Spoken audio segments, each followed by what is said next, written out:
Tad pēc jautājuma arī īsakoram, kā pirmais mocis litrīgais. Ļoti labi izvēle.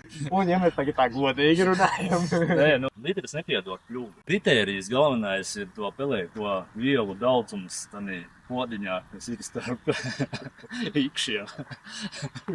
Tas ir tas galvenais kritērijs, jo man ir daudzi gan kursanti, gan paziņas, kas ir izvēlējušies pirmo moci kā litru, un ir ļoti labi un ļoti veiksmīgi visi braukuši, bet arī tanī pat laikā ir tikpat daudz cilvēki, kas ir, nu, tā sezona ar to ir arī viss beidzies, un līdz ar to arī motu braukšanas pieki ir beigušies.